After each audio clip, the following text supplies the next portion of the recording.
All right, let's do it. Sorry. All right, I'm just gonna jump right into it.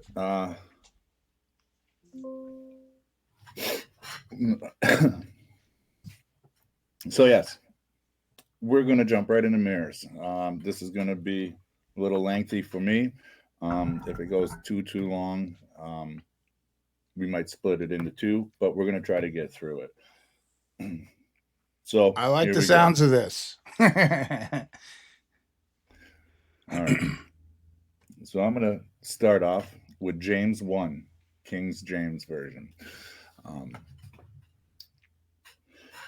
But be ye doers of the word, the word, and not hearers only, deceiving your own selves. For if any be a hearer of the word and not a doer, he is like unto a man beholding his natural face in the glass. For he beholdeth himself and goeth his way, and straightway forgetteth what manner of man he was. This is distinctively saying your reflection, or losing yourself and looking into the mirror or at your reflection. You focus on doing as the word is told. But if you don't and you go your own way, you forget, you get lost, right? Yeah. It's just, to me, the mirror, and from this, the mirror is another inversion of Satan's. It's the physical gets you to walk away from being a doer of the word. Yeah, because the mirror promotes vanity. 100%. Uh, and in Genesis 44, as soon as the morning was light, the men were sent away, they and their asses. And when they were gone out of the city and not yet far off, Joseph said unto his steward, Up, follow after the men, and when they thou dost go, overtake them, say unto them, Wherefore have ye rewarded evil for good? Is not this it in which my Lord drinketh, and whereby indeed he divineth? Ye have done evil in so doing. And he overtook them, and he spake unto them these same words.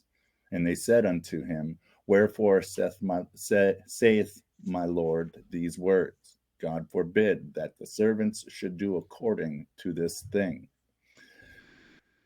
This is God completely straight telling you, do not divination. Do not look in the mirror, do divination. Do not look into your reflection. Do not use water or any reflective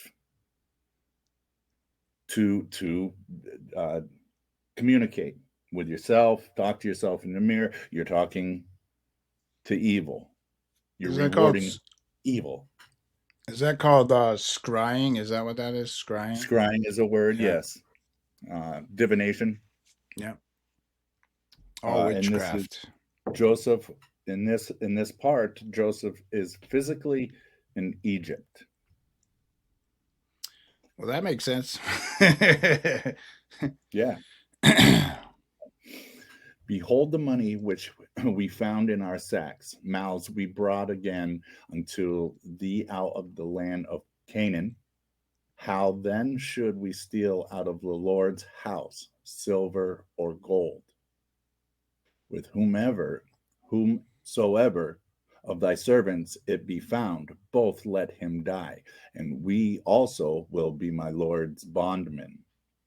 And he said, Now also let it be according unto your words. He with whom it is found shall be my servant, and ye shall be blameless. Then they speedily took down every man his sack to the ground, and opened every man's sack his sack. And he searched and began at the eldest and left at the youngest, and the cup was found in Benjamin's sack. So I know there's a difference between Benjamin and the tribe of Ben, but to me, this is Benjamin stealing the divination cup of Joseph in Egypt, and the being influenced by something to do with Canaan or the Canaanites to steal from the Lord's house, silver or gold, or the cup of divination Joseph was using in Egypt.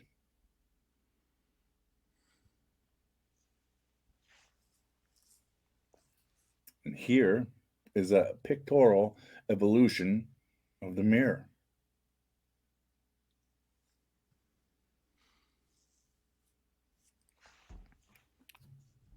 This is the first reflective. This represents the cup for divination.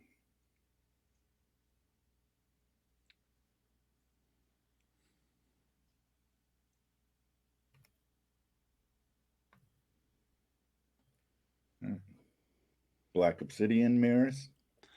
Yeah, that's actually a black mirror. Yeah. Yes, it is. Get that fingernails on that lady. Jeez. I know. They look like claws. They do look like claws. I thought the exact same thing. It's funny you said that. So, every household, mirrors are everywhere in every house. Right? So, in my findings of doing all of this, mirrors is 5G. Mirrors are technology. It's the internet. Same thing.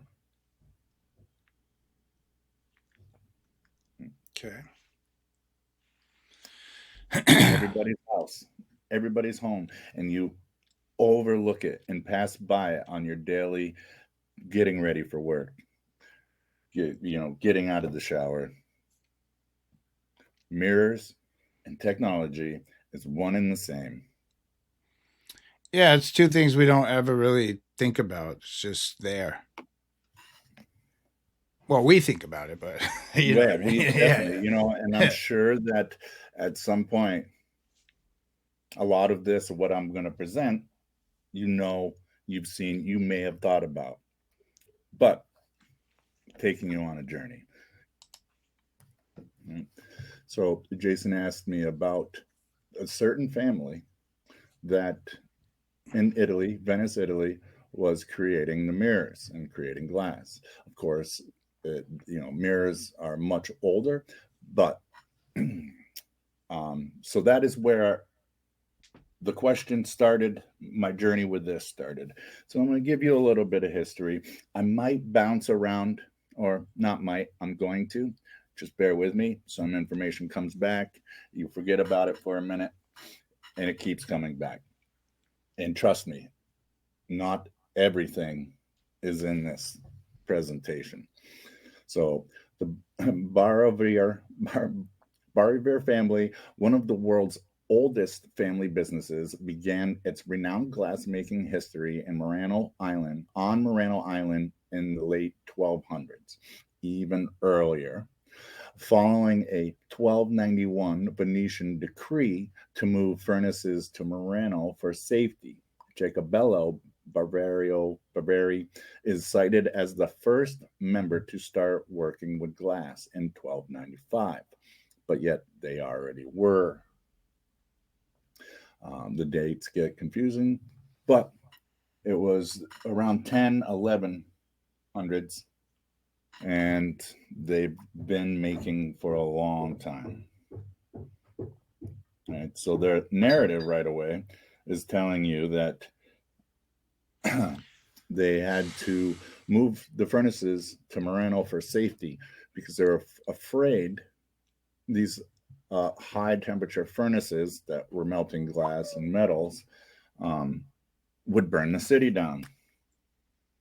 And if you know anything about Italy, It's a city of canals. Yeah. The family likely moved from Treviso to Venice and then to the island of Murano in the early 1290s. But it was much earlier than that. So Patriarch Jacobello is recognized as the founder, operating as a glass master and establishing the family's presence. The Murano Island artisans revolutionized mirror making in the 15th and 16th centuries by perfecting clear, flat cristallo and coating it with a tin mercury um, uh, amalgam that specialized in creating large, high quality plates, backing them with this mixture and often embellishing frames with intricate glass flowers and beveling techniques, fiercely guarded as state secrets. Yeah. That's pretty interesting, right? Like, I just want to put things in perspective a little bit. Like, we have like government agencies that are like protecting state secrets, but they're like, you know, mirror doesn't seem like something that would ever fall into that category. You know what I mean? No, absolutely.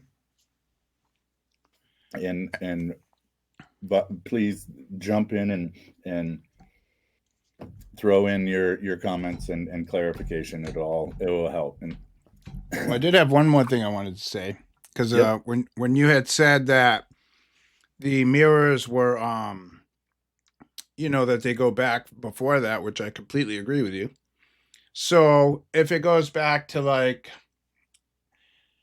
1000, 1100, and we remove that 1,000 years, it's like 100 this started happening after Christ. exactly. That's crazy. Um, And yes, look what they and call the flat glass, cristallo, right? Cristallo, Yeah, Cristallo, yeah, yeah. and it's completely inversion, 100%. Right? The industry context, the move was dictated by the Republic of Venice, which forced all furnaces to Murano to prevent fire risks in the main city. Legacy Foundation. This period marked the beginning of over 7 centuries of uninterrupted glassmaking, which later included the groundbreaking work of Angelo Barovier in the 1400s. The name Barovier is believed to derive from a longer version of the word, a type of armed guard or policeman. It's the etymology of the original name, indicating that their likely earlier history. So their Wow. name means armed guard or policeman, or through Latin, it's translated the right to bear arms. How interesting. Right. And if you've ever heard me talk about the tribe of Dan, and it is simple as any D name through any language. Dan, Din, Dun, Danu, the river Danu, it's all named from the tribe of Dan. Tribe of Dan is linked with the tribe of Ben, so you can go assume the same. And to me, that's a little bit of proof that their last name represents their from the tribe of Dan or tribe of Ben. Sorry. And their name literally means they were given the right to bear arms. They're protecting or guarding with the right to burnish firearms their secrets. It almost So like, this, oh, sorry. go ahead. It's like if you step back from it, it's almost like they're admitting that the mirror is a weapon. Exactly. A spiritual weapon. Yeah, yeah, yeah. All right. So this is the city from which the family moved from to Venice. It looks a lot like Venice. Yeah. This is a neighborhood in Alexandria, Egypt. Oh, really? Yeah, it looks like. Looks like Venice. Yeah, yeah, totally. And now here's Venice. So again, Tribe of Dan, including Ben, are maritime. Wherever a river or a lake or a sea, they're seafaring colonizers. So they're just colonizing these cities. Yeah. The 1291 Venetian decree was a law passed by the Magyar Consiligo Great Council, ordering the relocation of all glass-making furnaces from Venice to the island of Murano. The decree was officially to prevent frequent devastating fires in the city, while also allowing the state to control secret techniques and protect their valuable trade. Okay? Safety measures. The primary justification was fire safety, as furnaces were a massive fire hazard in densely built wooden city of Venice. Geographical concentration, moving all glass making to Murano, allowed Venice to better monitor artisans, securing their economic monopoly and controlling the secrets of production. So these people were like slaves, right? Yeah, They're imprisoned on this island. They can't leave, right? Did you get that correct. far into it? Oh, okay. Yeah. Yeah, yeah. So the Great Council, also known as the Council of Ten, they tell you didn't wasn't established in 1310 and permanent in 1335, but this council was acting very strongly in Venice for a long time. There was a powerful, secretive political body in Venice responsible for state security, surveillance, and preventing conspiracies against the patrician oligarchy until 1797. Oligarchy is a secret society per se, or a secret group of people who control, monopolize, and make sure they stay in power and keep being wealthy. Nothing new under the sun, right? Yep. Consisting of 10 elected members, the Doge, D-O-G-E. Yeah. The Can't make that up. Dogecoin, right? Yeah. So the Doge and 6 counselors. It operated as a high security tribunal that often used informants and secret trials to protect the republic. Ali says, Wow. "Wow, I was learning about that at art school." That's Yeah, interesting. and if you watch any politics or know anything about our government, you learned about it there as well. Yeah. So here's the heraldry for this council, and also represents Venice, the winged lion. And I threw this picture in there because I wanted you to see how much, if you've ever seen any of our country's capital buildings, big flight of stairs going through arches, almost every building. Yeah. Mostly all the Capitol buildings in the U.S. look like that too. So it makes you wonder what our government was modeled after, or it's just the same old thing. Yeah. It is not new. Yeah. So I asked the question: did they enforce the people, the artisans, the uh, production, the manufacturers, they forced them to stay in Murano. Oh. Yes, Okay. the Venetian government strictly enforced a ban on Murano glass making makers leaving the island, and if they departed, they were hunted down. To protect trade secrets, escaping artisans were ordered back, and their families were imprisoned. And if they still did not return, specialized assassins were sent to kill them. So, well, first, let me just say, if I ask you a question that you're going to cover, you can just tell me it's coming or something. I don't want to More get than you out of likely, your order. You know what I mean? no, Um, no, and I can tell you that was one of the most difficult things. Is it's there is no real order, so you'll yeah. hear me. I'll jump back and forth, but yeah. So yeah, so and then you think about what the name of this family rep actually the etymology of it, all right, to the right to bear arms. So were they the ones? Were they the specialized assassins? Right?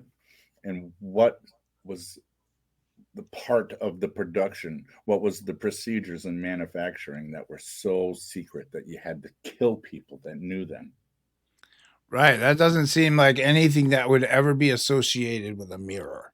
with a mirror? Right. Like, it's a mirror.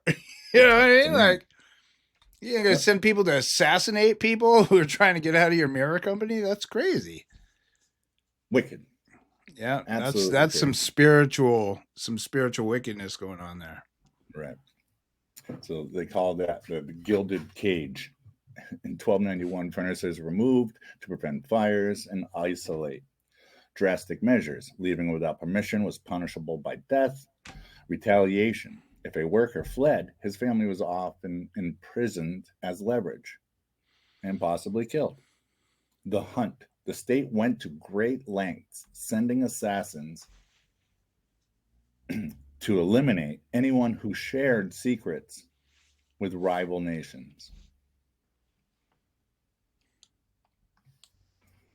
History. The company is one of the oldest family businesses in the world. They're still saying it was founded in 1295, but it was much earlier than that. The name derives from the term highwayman, policeman, which indicates the armagiro, person entitled to bear arms, guarding the captain of the people or the secrets. Yeah.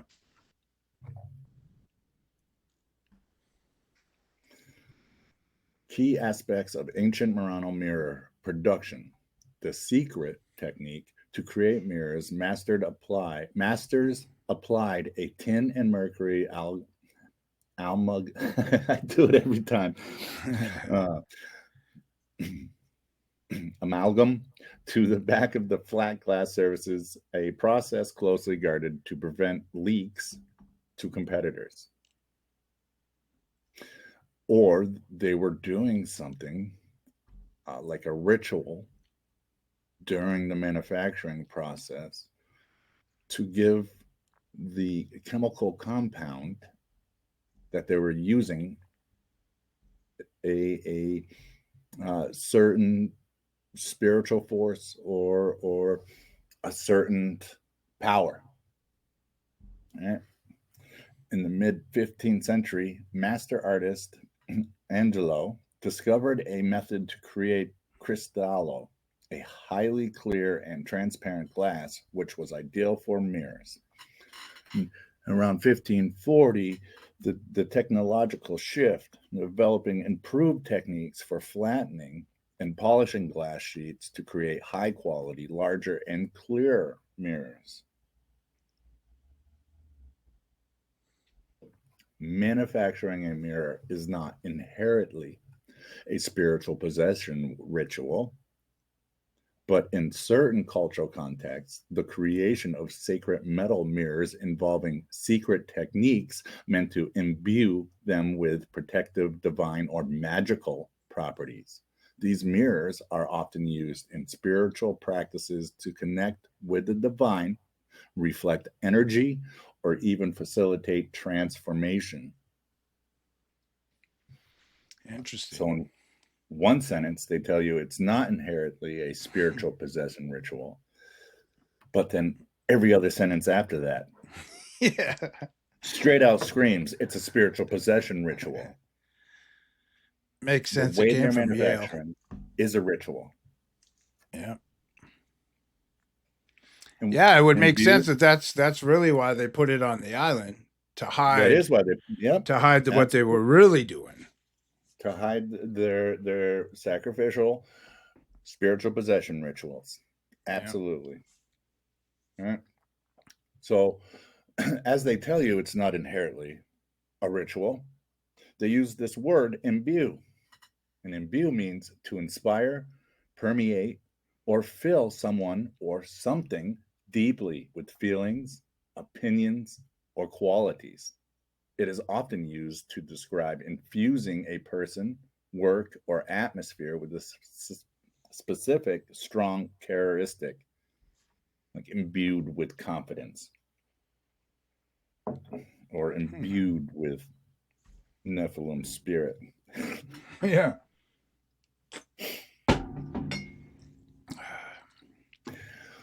Would you know that there's a company called Imbue?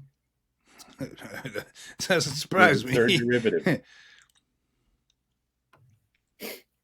Imbue was chosen because we are addressing a huge unmet need for carbon reduction in multi-family apartment buildings, especially in existing low-income and senior housing properties. Our highly differentiated approach has resulted in the successful installation of our solution in over 7,500 apartment units. What So the nursing heck? homes and low-income housing projects. See, when I see carbon reduction, all I hear is murder. Right? We want to murder all the people in these buildings because they're sucking up and putting out carbon. Right. Especially because it says low income and senior housing, which would Absolutely. be the first ones they want to get rid of. 100%. Wow. They don't want you having your full health and your critical thinking. No, yeah, no. No, if you're exhausted, tiring, and slowly dying of, yeah, that's exactly what I thought when I read low income and senior housing. Wow, they tell you we're making your air more breathable and good for you. Yeah, it's a huge unmet need. Really? How many people in apartments come out of their house in the morning like, I need more oxygen in my house, man. There's too much carbon. I mean, it's too much me in there. Well, that's because it was our job at Imbue to think of that for you. Yeah. And we didn't even ask if you needed it. We did it anyways. You're welcome. Yeah, exactly. Yeah. So, sacred objects. Historically, in China and Japan, bronze mirrors were created with specialized techniques, becoming revered items associated with Shinto and Buddhist rituals rather than just household tools. So, nothing to see here. They're just mirrors. It is not inherently a ritual. But China and Japan, they do it. Yeah. Yeah. It's for rituals. All right. And I did not put any slides in this, but we all know what the Silk Road was. We all know what Mongols were. The Mongols controlled the Silk Road. And who worked closely with the Mongols? The Venetians. The Venetians in Venice. The government that would murder glassmakers if they told their secrets. Man. Right? So you got your descendants of Tribe of Dan, maritime, controlling the water. That was their specialty. It only makes sense that they'd make friends and bond up with a notorious Mongol land traveling tribe that would be brutal, murder, and enforce everything. Right? Tayam possession ritual. In northern Kerala, a specific type of mirror, often metal, is used in a final act where the performer looks into it, transforming from human to divine. Jeez. Mirror magic. In various traditions, mirrors are treated as tools for scrying, divination, trapping spirits, or acting as portals to other realms. Yeah, you often see that in movies. The one that really comes to mind is Constantine, um, Oh yeah, where he traps that demon in the mirror and then throws it and out then the window. throws it out the window. Yeah, Yes. So, you, like I said, you pass by this household everyday object and never think of that's exactly what it is. yeah, It is manufactured with that potential. It is used for that portal, trapping spirits, trapping your spirit, or like you were saying in the show, red door, yellow door, yeah. glass door. Oh You're yeah, trading yeah, your spirit for an unclean, you know?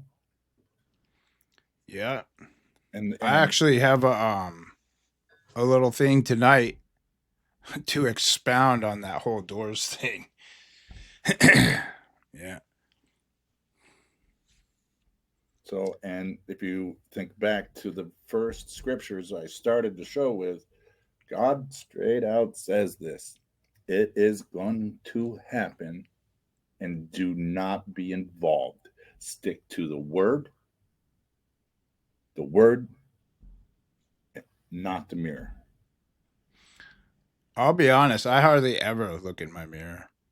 I don't as much anymore either. You know, I jokingly tell people like the older I get, I don't recognize that person because the person I feel, you know. Yeah, But no, and I realized after being baptized, that even happened more. My soul was like ignoring it. You know what I mean? It's like I yeah. knew all this, but never Like put it all together. I shave in the shower, so the only time that I actually look in the mirror really is like after I shave, just to make sure I didn't miss anything. I want to be walking around with a patch of hair right here, whatever. Yeah, But yeah, as that's far as I can think of it, that's pretty much the only time I look in the mirror. absolutely, absolutely the same here. Protection rituals. Well, what do we know and what have we been saying on this channel for years? Right? It's for protection, for security. It's more than likely a lie. Yeah, So these rituals are not protection, maybe protecting them and their secrets and protecting the veil they have over all of us, thinking mirrors are just for you, right?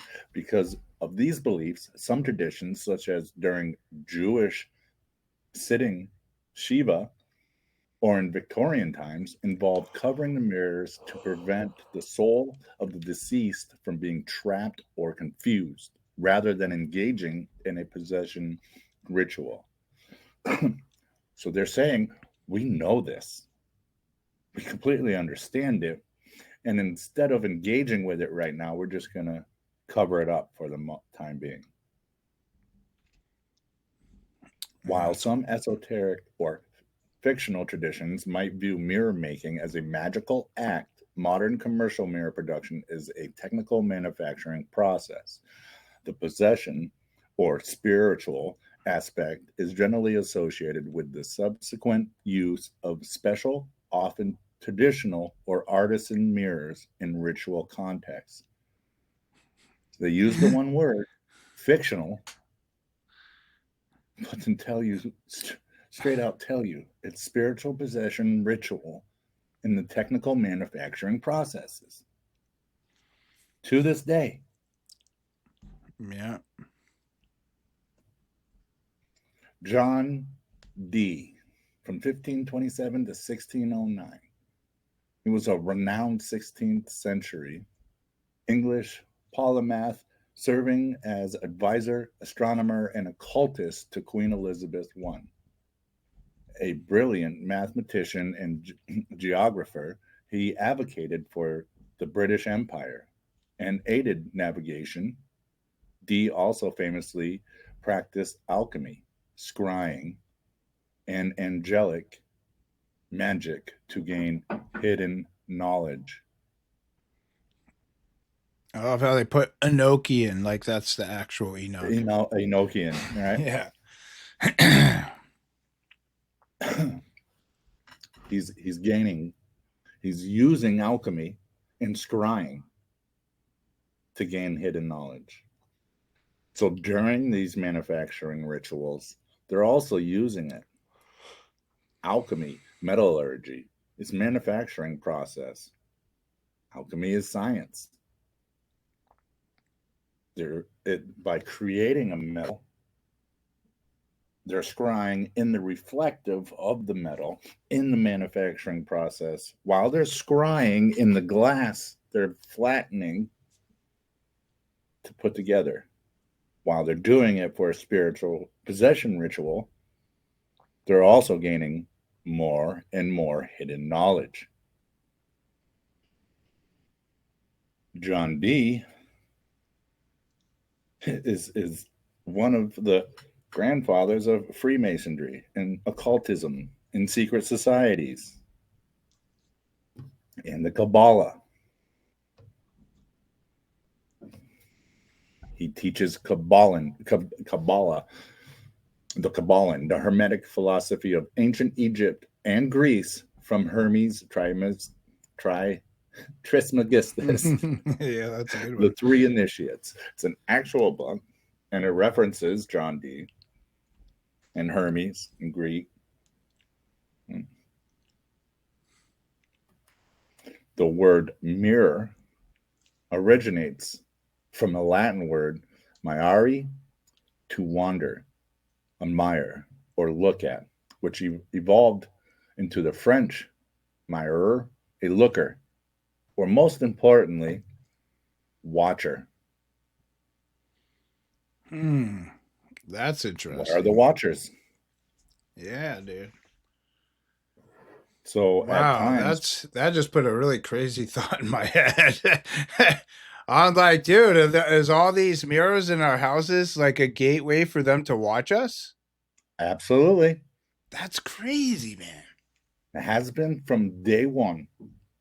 They were watching crazy. And helping them perfect the manufacturing processes, from divination in a cup of water to manufacturing a mirror.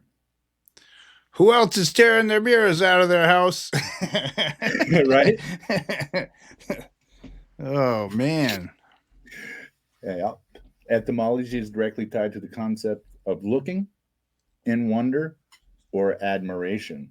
So what does the Bible say about the watchers? They were jealous of the beauty of the women, so they came down and took wives. Yeah. They just tricked us to think that mirror means we're looking at ourselves in wonder or admiration. Of course we are, but by the time you even put yourself into that thought process, you're spiritually infected. Yeah. I could see that. It's literally the watchers.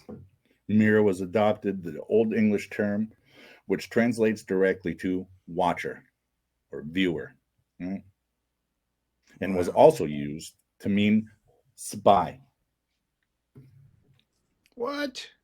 Oh my goodness. Wow.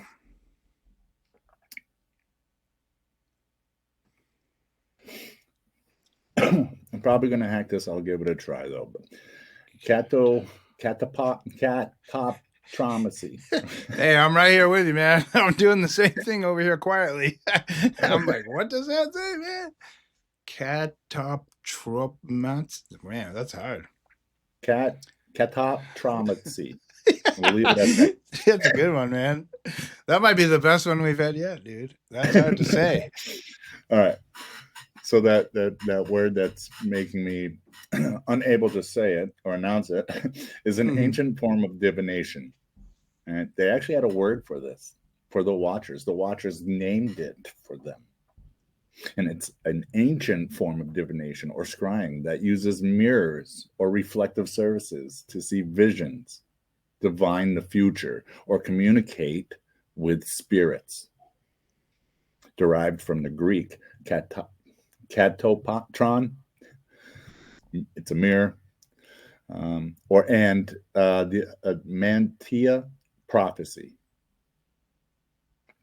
This Wow. practice often involves gazing into a dimly lit mirror to receive insights, or in pop culture, to spy on distant locations.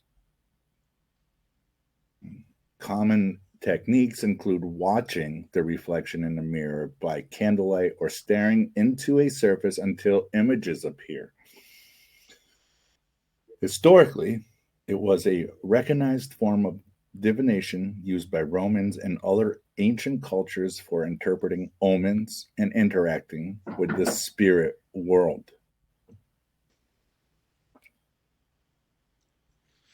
So I'm not so crazy for saying that's what the mirror is in every single Yeah, home.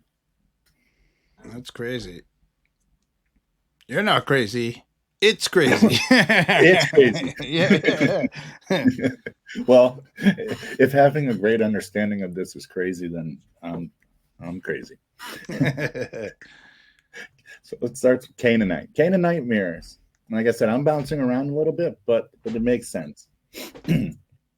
Canaanite mirrors were polished bronze, copper, or sometimes silver discs, often featuring handles shaped like Egyptian goddess Hathor or lotus stalks, reflecting strong Egyptian culture influence during the late Bronze Age. These luxury items, frequently found in tomb excavations, symbolized fraternity, femininity, and were associated with daily ritualistic and elite life. Wow. Hathor is an Egyptian goddess. I'll get back into her. Canaanites had a significant long term presence in Egypt, starting with migration into the Nile Delta around 2000 BC. They became a major political force, establishing the Hyksos dynasty after seizing control of the Delta, before later being dominated by Egypt during the late Bronze Age. So I'm pointing out in this section that, when we're taught some history, Egypt, Canaanites, Venice, they're all these different cultures that were separated by time and physical distance, is just a false construct that has been implanted into your thought process. They were all connected. They all bled into each other. They're all the same peoples, period. And the mirror connects this fact. Phoenicians were Iron Age Canaanites living in coastal city states in the Levant, modern Lebanon, who thrived after the Bronze Age collapsed. So again, like I said, they're trying to make you say, "Oh, these Canaanites just died and disappeared, and Phoenicians came up." And it's just one after another. The Canaanites were called Canaanites by Phoenicians. Phoenicians were called Phoenician by Egyptians. Then, and it continues on and on and on. Okay? As direct descendants of Bronze Age Canaanites, like I said, Phoenicians are Canaanites. They maintained similar language and religion, but developed in the dominant maritime, trade-focused civilization known by Greeks as Phoenician for their purple dye.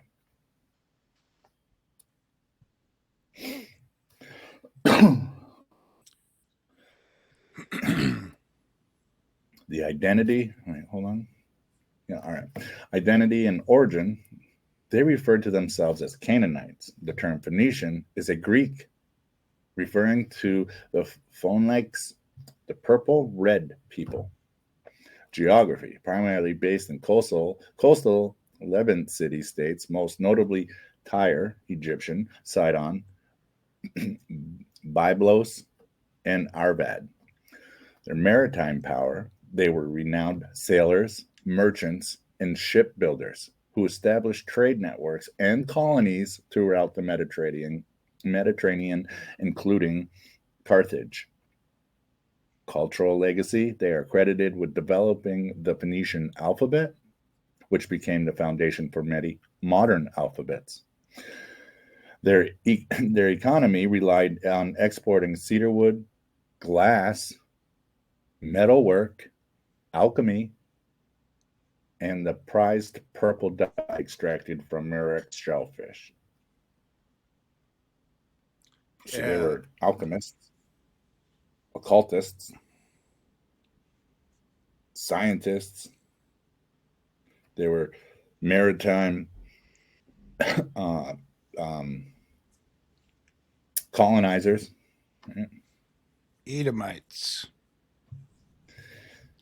Egyptian Greek are an ethnic Greek community with a profound, long-standing history in Egypt dating back to the Hellenistic period, particularly in Alexandria. Alexandria had that Venice-looking neighborhood. Yeah. They once constituted a massive, influential population, fostering a blend of Greek and Egyptian cultures. Following the 1952 revolution, most departed, leaving a small, enduring community. So they're telling, even way back to the beginning of ancient Egypt and ancient Greece is one and the same. In 1952, the Greeks left. Yeah. It all ended that year. Don't worry about it. Yeah. But they don't teach you that. They don't teach you that, you know.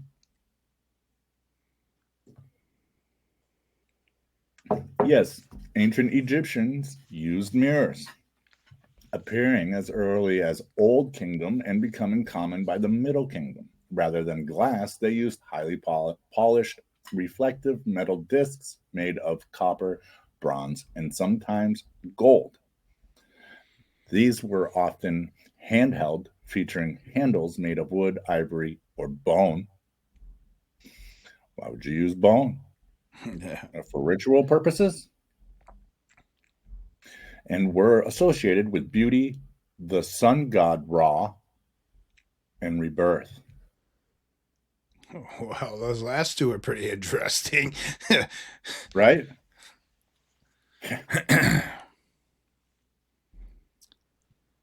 So here, you got Egyptian monuments and buildings. But really, when you think about how Greeks and Egypts were one and the same, those are both the same.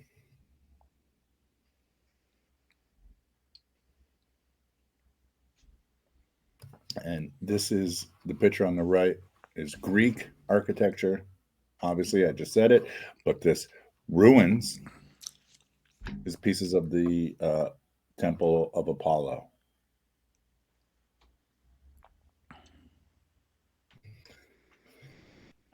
And Greeks did not call themselves Greeks. They were the other culture, which was distinctively different, like Phoenicians, Canaanites, Egyptians. Greeks historically and currently call themselves Hellenes, referring to their country as Hellas or Ellada. Hellenes is a endonym native name, while Greeks is an exonym derived from a Roman Great Graeci. They have used this term to define their shared culture, language, and religion since antiquity. Again, that last sentence straight out tells you, as they become a different physical and time period, they call that old selves the Greeks or the Phoenician or the Canaanites to distinctively confuse you to think that it's just a different culture, a different person, a different religion. It's part of his story. Here's the Hellenes. This is their architecture, temple building, uh, um, idol, idol worshiping, right? Statues are idols. Yeah. They're a mirror image. And here's some Greek Phoenicians with a giant snake. So I just want to point something out. Yes. So neither this little dude down here on the right nor the giant have a right hand. And I just think if thy right hand offend thee, cut it off. And both of them are missing their right hands. I just found that interesting. That's all. Yeah, that's how I interpret it. Yeah. Yeah. So, if Hellenes are Greeks, there's Egyptian Hellenes or Egyptoites, ethnic Greek community in Egypt with roots dating back to the Hellenistic period, initiated by Alexander the Great and the Ptolemaic dynasty. This era saw massive Greek migration, resulting in a the syncretism of Greek and Egyptian culture and the growth of Alexandria as a major intellectual hub. So, did Egyptians name their city Alexandria, or did the Egyptian Alexander the Great name it? Hellenes is the native antonym for the Greek people originating from ancient Greek Helen. It traditionally derives from Helen, the mythological son of Deucalion and Pyrrha, regarded as the progenitor of the Greek tribes. Dorians, Dan, right?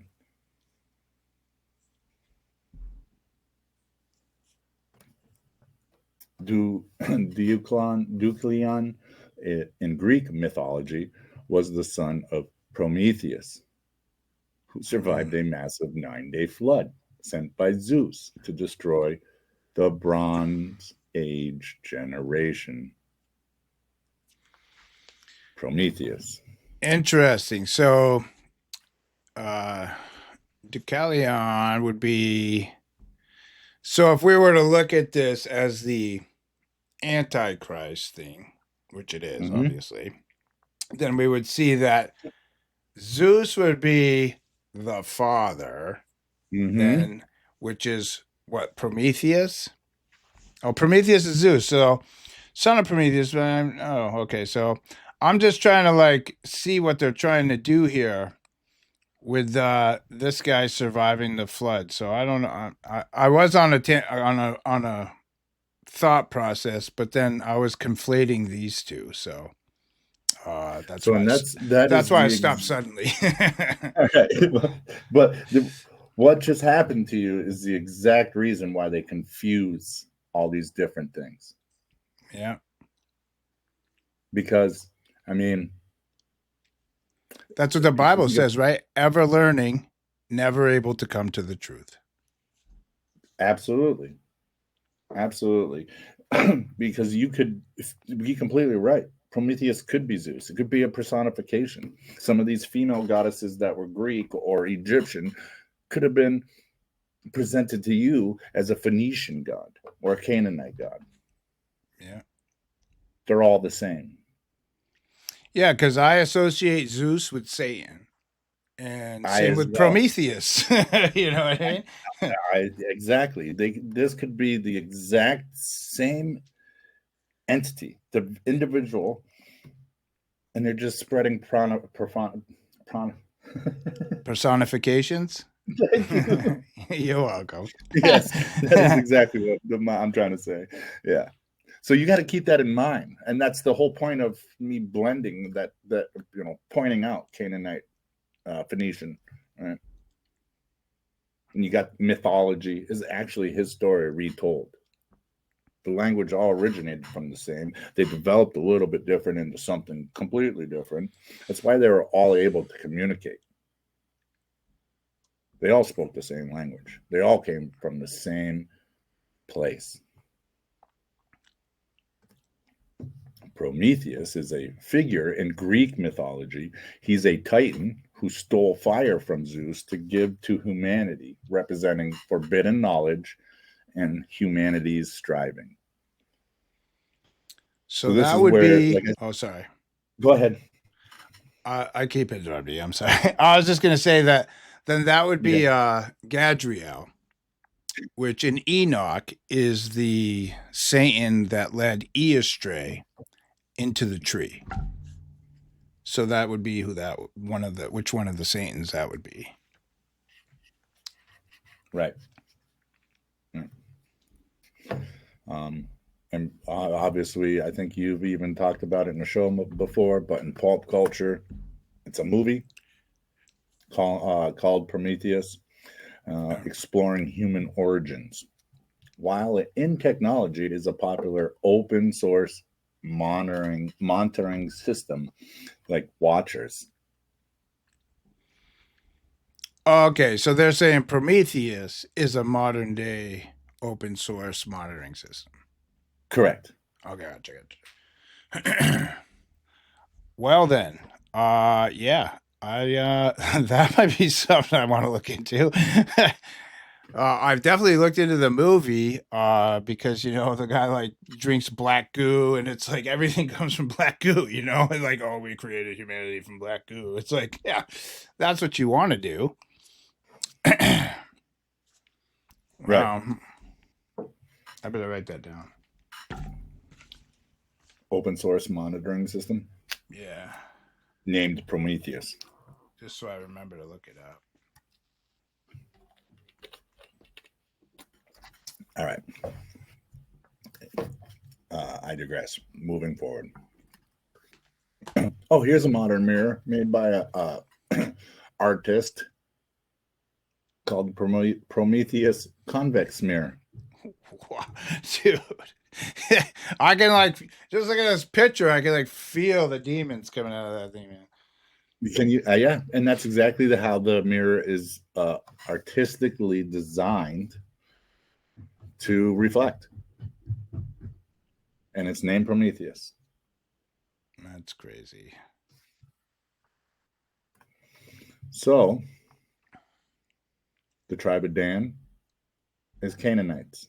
Canaanites is Phoenician, Egyptian into Greeks, into Latin and Roman. All the same. No difference in physical location, time period, or bloodline, or ideology, or secret ritualistic, sacrificial, spiritual possession.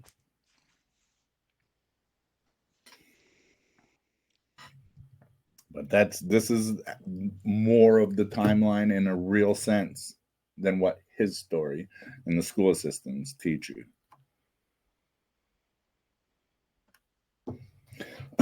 Canaanites, Phoenician mirrors, Egyptian mirrors. Mirror with a handle in the form of Hathor from the New Kingdom. Who's Hathor's counterpart? This is called the Caryatid mirror with Aphrodite. Same thing with Aphrodites on it. I wonder if they put like in that specific situation, if that mirror interacts with that specific that entity? Aphrodite spirit. Yeah. Yes, that is 100% correct. Yeah, because when they're imbuing these mirrors, they can imbue it to specific entities with specific emotions or thoughts. Yep. That's crazy. In Roman mirrors, as now you're starting to see there's slight differences, but it's hard to tell what is a Canaanite, a Phoenician. And the Roman mirrors were highly valued polished metal discs, typically silver or bronze, used for grooming and as grave goods. So they put them on graves. Yeah, right. You're buried with a mirror, so you can't your soul doesn't go anywhere but through the mirror, right? That's And they'll tell crazy. you this means that you're an elite, you were rich, you had vanity. They're trapping your soul. Like I said, mirrors is 5G. Yeah, man, I can see spiritually the connection. Here's an article from April 17th, 2026. Scientists found an ancient Egyptian monument dedicated to a foreign ruler. Tiberius may have been the leader of the Romans, but the sandstone block showed him dressed as a pharaoh. Ironic that I get a news article in this month proving what I just said. Romans, Yeah. Greeks, Egyptians, the same. Yeah. Tiberius stands among Amun Ra, ruler of the gods, mother goddess Mut, and their son Kenoshu, who together comprise what is known as the Theban triad, immortalized above 5 lines of hieroglyphs that commemorate ancient renovations done on the wall of the Temple of Amun. Roman emperors were often considered pharaohs, much like Alexander the Great was before them.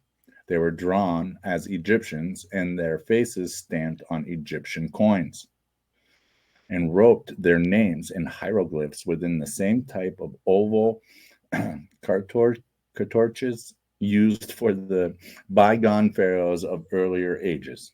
Emperor Claudius was engraved on the temple of Isis at Shanur, raising a temple for fertility god Min in one engraving. So, all these distinctive gods and goddesses, all these different cultures and languages, all the same, all connected by the mirror, by divination. Yeah. And this reflects in our modern country now, in our modern times, right? You know, there's a Memphis, Egypt, there's Memphis, Tennessee. Memphis, Tennessee, and Memphis, Egypt share a connection based on their strategic positions on major rivers, the Mississippi and the Nile, respectively. Founded in 1819, the Tennessee city was named after the ancient Egyptian capital due to both being located on the head of a delta. Both cities are linked by trade and Egyptian-inspired architecture. It's pretty interesting. It's all glass, right? It's like a giant mirror, right? It's a huge, Yeah. giant mirror Yeah. pyramid. Oh, and it reflects the sky, bro. It As reflects the above, sky so and below. thank you. Wow. And it's got the dark top like the Ben stone. This is a Bass Pro Shop I know. I was like, what a crazy, like, what an interesting place for Bass Pro. in Tennessee. Yeah, I mean, It's like you see this big pyramid, and then you see like the entrance is like a log cabin. I know, Right? right? Like, oh man. And of course, on the backside, there's Egyptian pharaoh, or a Greek, or Roman, maybe a Phoenician. It's Ramses the Great. Yeah. All reflecting one another with different names, different places.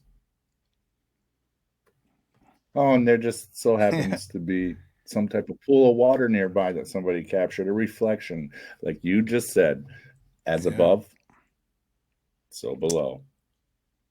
Yeah. Wait, bird's eye view. Do you see the Ankh? Yeah. The driveway and drop-off point is an Ankh.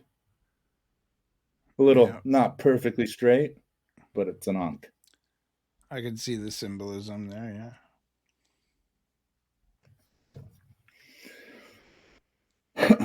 Well, as in we copy names of cities and cultures from Egypt and high fashion of what I've been pointing out. Thebes has related items in Venice include the mummy of a priest from Karnak, Thebes, named Nemakhet Amun. It's housed in the San Lorenzo Armenian monastery, and relics of Saint Canisius of Thebes and St. Mark's Church. Additionally, the hermit St. Paul of Thebes is honored in Christian history, and Egyptian artifacts from Thebes are preserved in Venetian museum collections. So we have Thebes, Egyptian Thebes, and Greek Thebes. And ironically, about 3 weeks, maybe a full month before Jason asked me this question about mirrors, I purchased a book on Thebes and was reading it here and there, directly connected to everything I'm saying. Right? And it's also connected to Venice.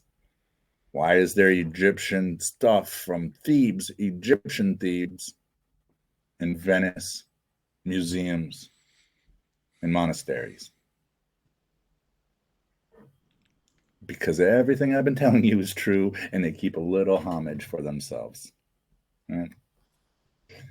Priest Nemakhet Amun, a mummy of a priest from the Temple of the Moon in Thebes. Amun in Thebes is located at St. Lorenzo Armenian Monastery.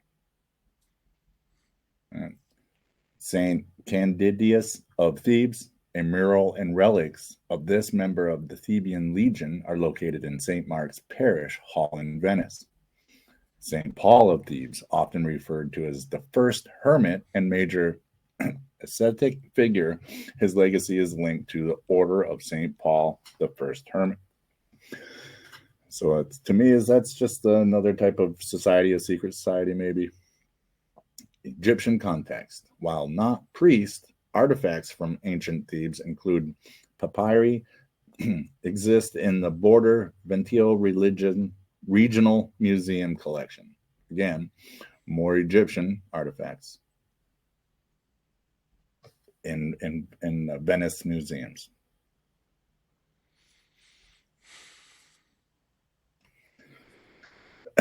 So I also have books I've been reading about Plutarch, but Plutarch, in my searches of all of this and the connections between all of these locations and people and the mirrors, Plutarch speaks of Thebes and is mentioned in other Homer, Strabo, right? Thebes is mentioned by these people, and so is in Plutarch. Plutarch speaks heavily about Thebes and Egyptian Thebes. Right? Plutarch is a 2nd century Greek philosopher who's extensively studied Egyptian religious traditions, particularly in the treatise on Isis and Osiris. So he's wrote a book about Isis and Osiris.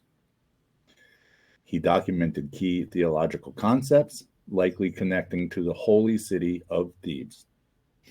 While often insightful, his views range from admiring, and they keep using words like reflection, Yeah. or admiring, which would relate to being a watcher.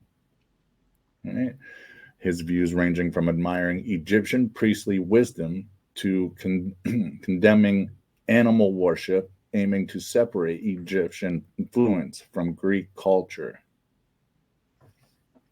He's trying to, as a Greek, but also appears as an Egyptian, separate the two for you.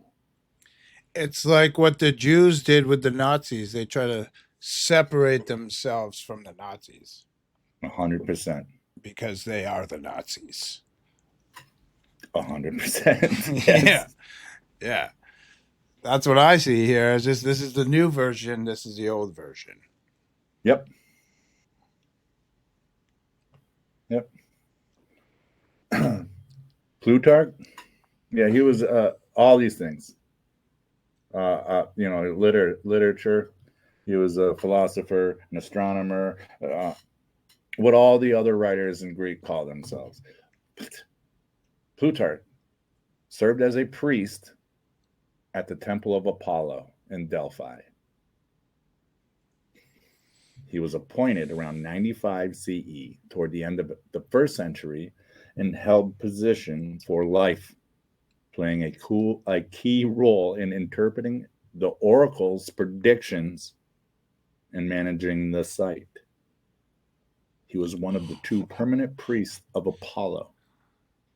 He was involved in sacred rituals, including the Protheus preliminary sacrifice. So to create or to perform a water ritual, which is divination, scrying, the oracle would get her predictions, her communication with the watchers through divination with reflection.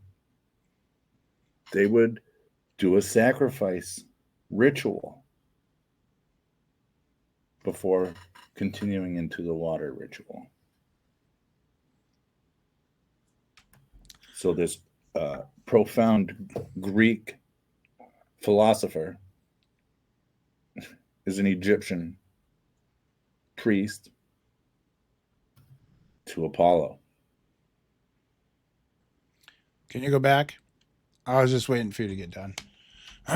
So now this last piece of the last sentence at the top here, right before it says YouTube, says that playing a role in interpreting oracles' predictions. Now, what I want to say is oracle is a technology and a website for the internet, right?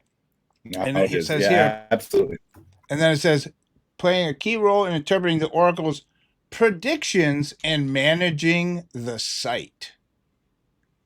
You see what I'm saying? The website. Yep. You see?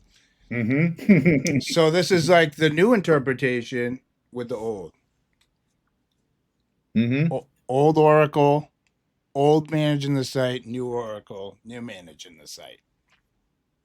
That's pretty crazy, man. 100%. This is crazy stuff.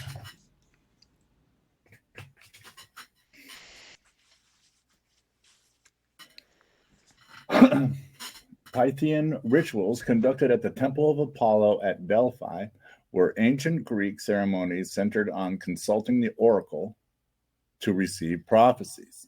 They involved meticulous purification rites, sacrifices, and a structured consolation process, often managed by priests like Plutarch to ensure divine communication. Wow. This is crazy. Here's a drawing, a depiction of the Temple of Apollo. Which looks like the Supreme Court House, New York Stock Exchange, all these other buildings. If you go to any major city and look at old architecture within that city, this is what you'll find. You'll always see they always have those 9 dudes at the top. They always do. Yeah.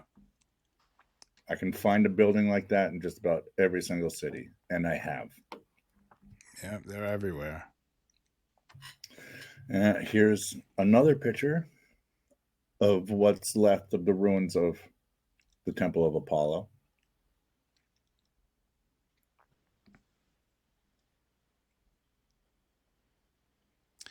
if you think about it, man, those things had to be taken down by an act of God.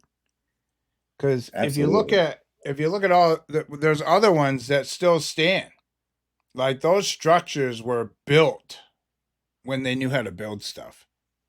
That Yeah. thing's not going to fall over in a hurricane or a tornado or Nope. it would take an act of God to destroy that thing. And it's destroyed. Like the pieces aren't even there. No, and the pieces that are scattered, like they were picked up and thrown over there, you know? Yeah. And not all the pieces, but some.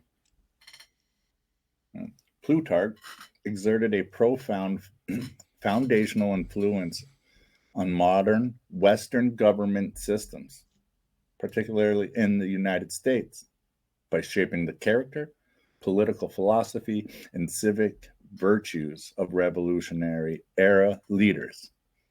His writing Parallel Lives served as a manual for the founding fathers, providing models for Republican virtue, warnings against tyranny, and a comparative study of how leaders can sustain or destroy a free state. Sound Uh, like our government? yeah, I think you can add the Jews to your list Yeah, I'll agree with that. because what I'm covering later directly fits right into this, and it's all about the Jews. Like when I Perfect. saw this, I was like, "Oh, we can put the Jews right in here," because Yes, what you I'm going to can. share later, same thing. Yep. Awesome. Yeah. The foundation of republicanism, American founders were deeply steeped in classical studies, and translations of Plutarch's lives were widely read. Plutarch provided the intellectual and moral framework for their attachment to republicanism over monarchy, modeling ideal leaders, civic virtue. Plutarch's comparative biographies, pairing Greek leaders like Pericles with Roman ones like Fabius, focused on characters rather than just actions. Leaders such as George Washington, Freemason, were heavily influenced by these examples, modeling their own public conduct and resignation of power on individuals like Cincinnatus, That's featured in Cincinnati. I know, right? Yeah. I didn't even think of that when I read it until just now. That's exactly what Yeah. I just thought. And it's Yeah. crazy because I have a big hunk of family in Cincinnati. But, anyways, featuring the Plutarch's lives, aiming to exemplify virtue rather than mere ambition. So that's beyond enough proof to say our government uses Plutarch, who's a priest, to Apollo and predicting with divination, reflections, mirrors, our government. George Washington, Freemasons, secret societies, right? Like the Venetians protecting their state. When did you say Plutarch was? Like, when did he exist? 46 Oh, to 120 CE. wow. So Okay, you get dude. I'm sorry. Go ahead. no, it's fine. The reason I was asking is because right here on this page, in this first paragraph, says Plutarch provided the intellectual moral framework for their attachment to republicanism over monarchy. Now, something that I talked about in 1776, which I'll get further into in the later episodes, is how the New World Order started Mm-hmm. at the cross. Uh-huh. And this guy came right after that and made the framework that For Mystery the New World Babylon Order. is based on. Apollo Yes. worship. That's crazy, man. Good finds, bro. This is good. right? And they call it the great man theory. Plutarch is considered the key contributor to the great man theory of history, which posits that individual heroes are primary drivers of historical events. The perspective was prevalent in 18th and 19th century political thought, focusing on cultivating virtuous leaders to direct the nation. The study of declining regimes. Through his studies, Brutus, Cassius, and Caesar, Plutarch taught the founders about the fragility of republics and the rise of dictators, influencing how they constructed the U.S. Constitution to prevent a last of the Romans scenario. The political rhetoric of the American Revolution included famous lines like "Give me liberty or give me death," was directly influenced by Plutarch. Plutarch provided the model for statesmen. A leader manages the state with focus on honor, stability, rather than merely engaging in factional policies. Well, they still do that today. They hate facts. Don't they? Yeah, 100%. Yeah. Right? That's why they make up history. That it makes perfect sense why our capital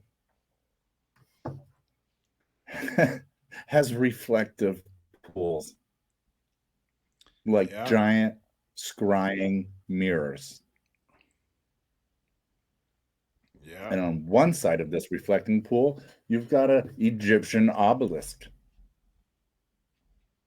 The phallus of Osiris. An Egyptian. Yeah. Yes.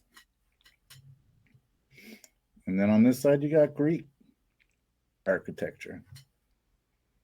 Would make so much sense why there's reflecting or scrying pools. And that is Themis on the top of the building, which is the wife of Zeus. Yes. Thank you.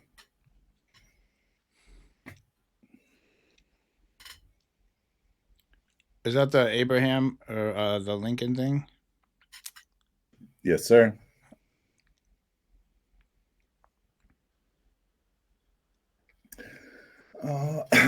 And this is the capital of the great state of New York, the capital region in upstate New York. That's New York? New York. Wow. That building Albany, in the middle, New like that building in the middle kind of threw me off the New York vibe. You know, the ones on the left are perfect. You know, but yeah, absolutely. I was like, that kind of seems out of place. So I also have family in the capital region, and when about 14 years ago, when I was still trying to keep 35 millimeter alive, I have almost the identical picture that I took myself framed. But yeah, this is the capital of New York, the whole state of New York. That too has a beautiful reflecting pool, because it too is part of Plutarch's model. All right. Oh, wow. Yeah, that's old world, huh? Old world, exactly. With these buildings that represent other buildings you may know of in New York. Here's the long view, just like the reflecting pool in Washington. What is this thing on the right? Do you know? It's called the Egg. Cut it out. It's a huge auditorium. It's literally called the Egg? Uh-huh. Oh, my word. Wow. I can't make it up. That's crazy, man. Wow, dude. This is insane. All this stuff fits into like all the stuff that's been going on for like the last couple years we've been talking about. It's like, you know what I mean? All these little things are fitting in so neatly and just making a huge picture. It's mind blowing. It is. That's why I'm like, yeah.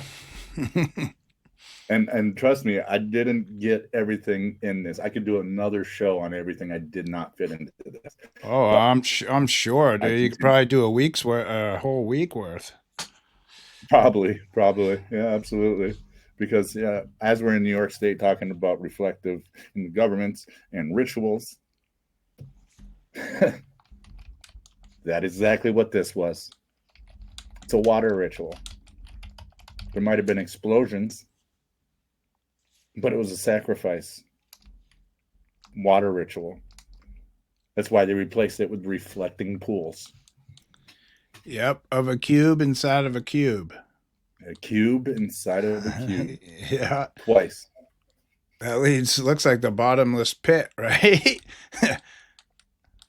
All right, so now think back to Plutarch before he does his scrying with the oracle. He would purify before the ritual in the waters in the temples. Every single night, there is a cleaner that goes inside of these and scrubs, purifies the water ritual. That's crazy. And those beams that shine up, each one of The these 11. things has 88 lights. Yep. Crazy. Yep. So you have a cube and a cube, 4 sides and 4 sides. That's 8. And then another identical twin, 88. And the 2 beams have 88 lights.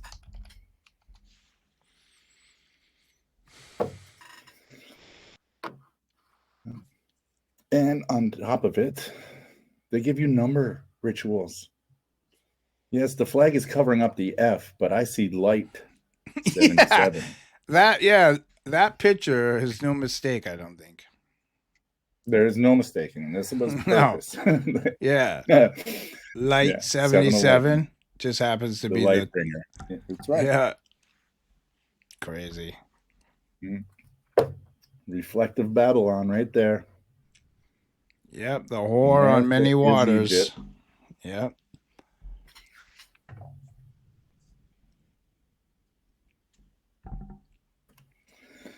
All right. So ancient Egypt water rituals focused on purification, renewal, and honoring ancestors, often utilizing Nile water in ceremonies conducted by priests to maintain Mont balance. Key practices include daily pre-drawn immersion in sacred lakes by priests, libation offerings of water to ancestors, and water of life purification ceremonies for the deceased. So water ritual is a mirror ritual. Yeah, notice it's all about the dead. So when you're looking in your mirror, you're partaking in an ancient water ritual. Man. So when our temples, political buildings at our capital is reflecting, it's constantly doing a water ritual.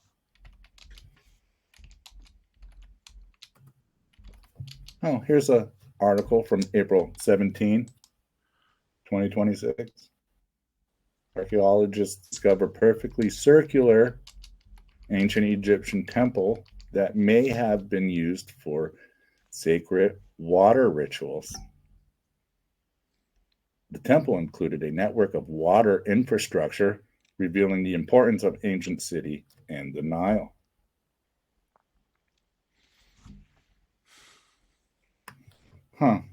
This article from April 3rd. Can anything stop Kalshi? What? What is that about?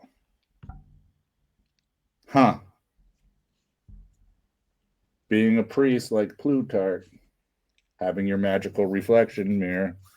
It's a freelance photographer in Brooklyn first heard about Kalshi early this year. The prediction market platform lets users bet on a wide-ranging catalog of real-world events, from celebrity guest appearances at the Super Bowl to whether the YouTuber Mr. Beast will say subscribe in his next video. So it's another Oracle internet, another site where you can scry and make bets on future predictions. Right. So what they're getting you to do It's bet money. Well, right, but see, they're scrying, but when you take part in this to try and predict what's going to happen, like when you bet on something, you're gambling, you are scrying. You are trying to predict the future. Yep. You are no different than the Oracle for the Temple of Apollo.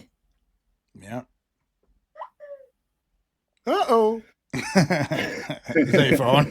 That was perfect timing.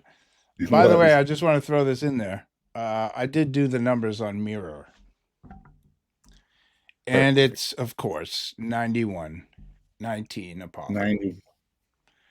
Now I'm going to add the S just for...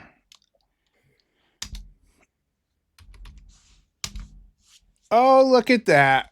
If you do mirrors, it's 110, which is 101. 101. The doorway to the Antichrist. Or, if you like it better, the portal to the Antichrist.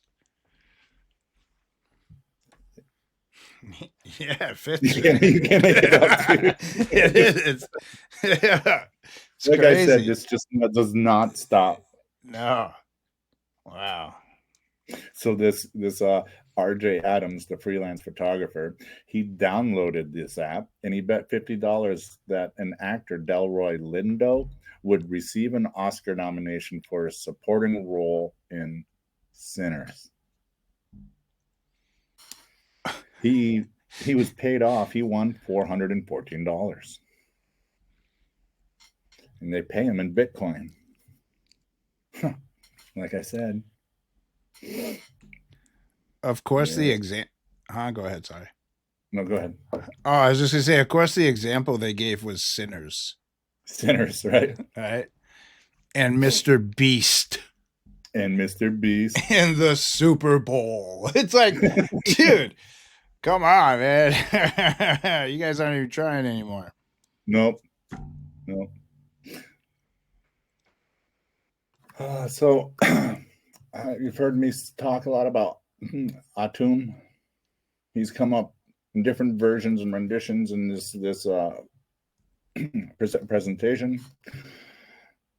Well, there's little mirrors called the Atum 90 mirror and Atum 120. Stylistic mirrors, illuminated mirrors. They have lights in them.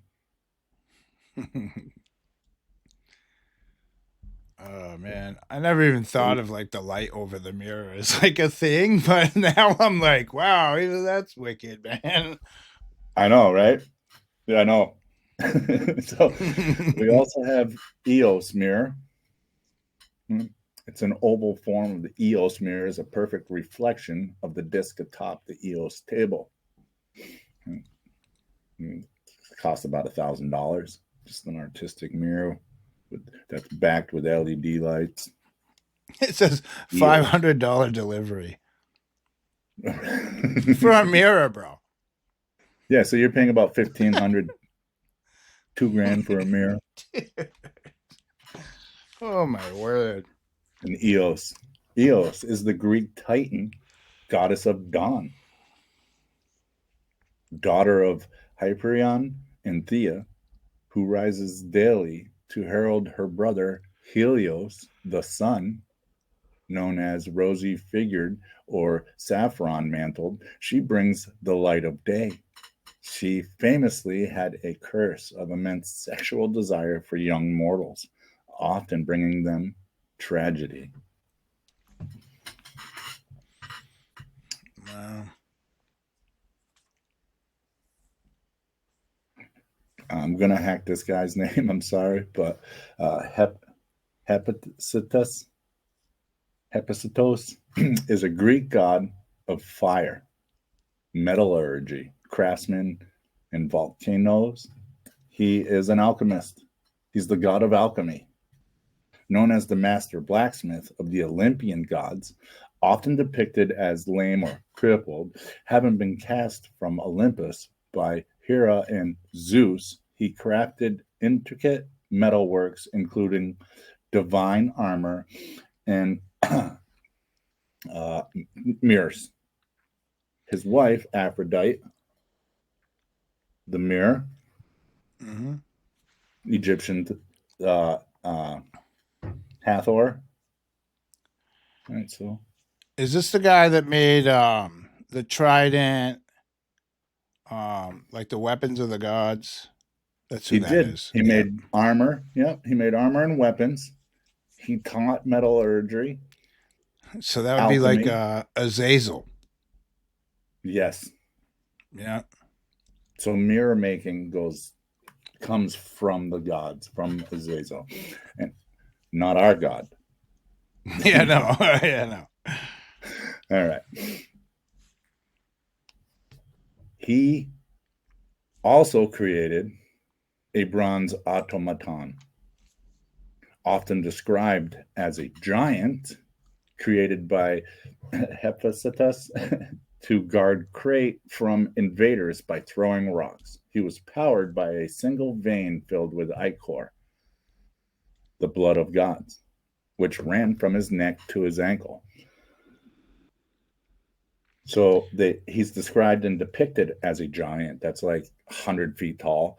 But if we're 6 feet, 5 feet, 6 feet, this was a 9-foot robot made by Azazel, by a Titan. Sound familiar?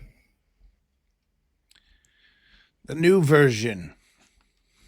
A nice reflective AI autonomous robot.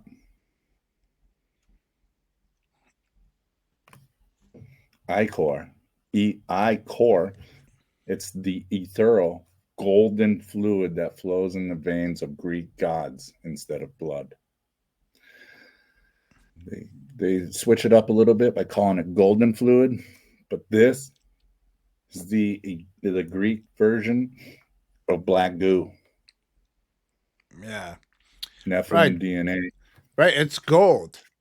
Right. What's oil? Black gold. Gold. Yeah. Yeah. Yeah. Exactly, man. Derived from immortal sustenance, nectar, and ambrosia, it signifies divinity, makes God's death exempt, and is poisonous to mortals. It is famously released when gods are wounded, such as Diomedes wounded Aphrodite in the Iliad. Iliad is the writing of the Greek writer Homer. Yeah. And ambrosia can kill you. It sure, yeah, absolutely. People eat that stuff. I'm like, I don't need it. In many ancient cultures, priests were considered practitioners of magic, often seen as guardians of sacred, hidden knowledge used to ward off the blows of fate. These priests, such as Egyptian lector priests and Persian magi, were regarded as scholars who used rituals, spells, and at times what appeared to be miraculous acts to interact with the divine, interpret omens, or control natural forces. Mirrors. They used rituals, spells, and mirrors. Priests were magicians, witches, warlocks. They still are, man. Huh? Yeah. Historically, the roles of priests and magicians frequently overlapped in the ancient world, particularly in Egypt and Persia, where priests used ritual spells and sacred knowledge to influence reality or divine forces, while often seen as caretakers of divine wisdom, like the family that owns the glass company on the island in Venice, the right to bear arms.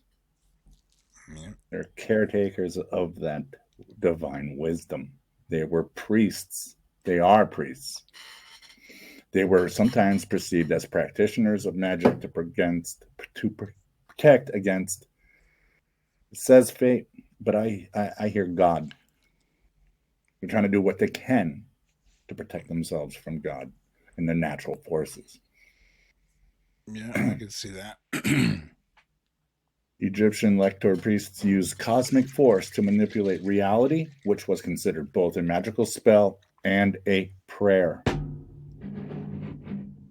They were seen as masters of rituals and spells. So, what we think are priests in church, they're really just at a temple with magical spells, saying it's a prayer. Yeah, man, those people are definitely under a spell. Ancient priests, particularly in Pharaonic and Hellenistic Egypt, were considered early practitioners of alchemy. So scientists are priests of alchemy, often Yep. blurring the lines between metallurgy, chemistry, and mystical theology. They used sacred knowledge, often kept in temple, houses of life, to study chemical transformation, metallurgy, and create pigments like purple dye, like Phoenicians. Yep. And theoretic roots, Egyptian priests of Thoth or Hermes in Greek traditions were considered guardians of sacred knowledge, including the secrets of metals.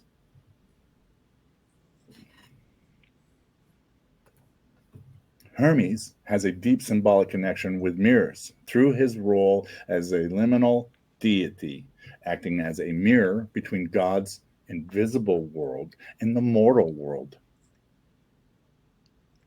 It's straight out telling you mirrors. Yeah. As a mirror, it is a portal from the gods of the invisible world to the mortal world, as well as a guide of souls between life and the underworld. Hence why they were burying mirrors with the dead. Man. His nature as a trickster and intermediary minor is dualistic, transformative themes, and the concept as above, so below. So, in so many words, he's a trickster. He's tricking you to think the mirror is just for your, but it's really as above, so below. So, if you're below, you're as below as above, right? Same difference. Liminal God and reflective messenger. As the only god able to traverse between heaven, earth, and the underworld, Hermes, Thoth, is seen as the mirror of the invisible world, reflecting it back to the mortal world. Hermes is the false shepherd. Like when people look at, they got those pictures on their walls of like this guy carrying a sheep over his shoulders, and everybody's like, "That's Jesus." No, that's Hermes. That's Hermes. It is Hermes. Absolutely. Right. Mercury is the Roman counterpart to the Greek god Hermes. They share nearly identical roles in iconography, including being the messenger of the gods, guide of the souls to the underworld, and patron of commerce, travelers, and thieves. While Hermes was a prominent Greek deity, the Romans adopted and merged his characteristics into their god Mercury. Like I've been saying, they just change the name a little bit. It's the same thing. Same people, same. So it would be safe to assume that this entity is one of the ingredients to making mirrors. It's Mercury, 100% true. Thank you. right? Yeah. Yep.